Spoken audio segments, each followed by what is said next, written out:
अस्सलामुअलैकुम रहमतुल्लाहि व बरकातुहू। पैगम्बर हज़रत मोहम्मद सल्लल्लाहु अलैहि वसल्लम का वाक़या पार्ट 4 लेकर हाजिर हूँ। दावत तबलीग 3 वर्ष तक चुपके चुपके लोगों को इस्लाम की दावत दी।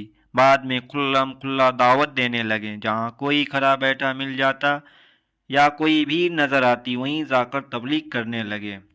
कुनबे में तबलीग। एक रोज़ सब रिश्तेदारों को खाने पर जमा किया। सब बनी हाशिम कबीले के थे। उनकी तादाद 40 के लगभग थी। उनके सामने आपने तकरीर फरमाई। हज़रत अली इतने प्रभावित हुए कि तुरंत ईमान ले आए और आपका साथ देने का वादा किया। तबलीग।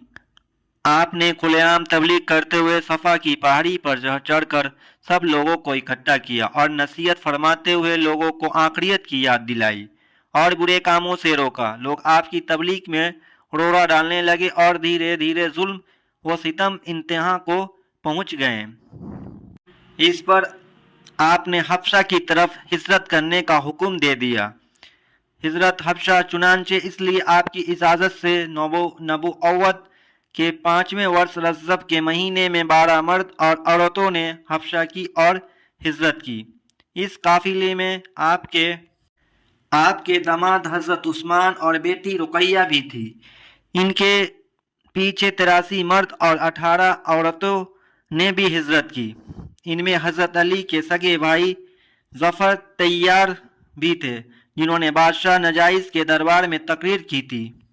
नबुव्वत के 6ठे साल में हज़रत हमज़ा और इनके 3 दिन बाद हज़रत उमर इस्लाम लाए। इसके बाद से मुसलमान काबा में जाकर नमाज पढ़ने लगे। घाटी में कैद मक्का वालों ने जुल्म ज्यादती का सिलसिला और बढ़ाते हुए बाइकॉट का ऐलान कर दिया। ये नबुव्वत के 7वें साल का किस्सा है। लोगों ने बातचीत लेन देन बंद कर दिया। बाजारों में चलने फिरने पर पाबंदी लगा दी।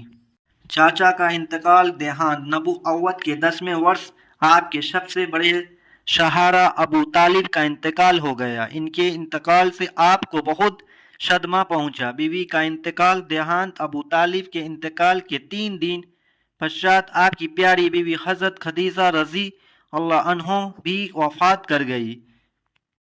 इन दोनों साथियों के इंतकाल के बाद मुशारिकों की हिम्मत और बढ़ गई। सर पर कीचड़ और ऊंट की ओसडी आंत तथा उसके पेट से निकलने वाला बाकी पदार्थ नमाज की हालत में गले में डालने लगे।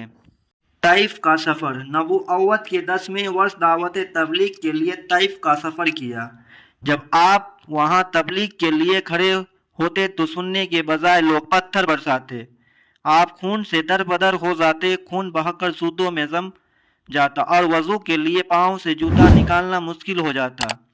गालियां देते, तालियां बजाते। एक दिन तो इतना मारा कि आप बेहोश हो गए।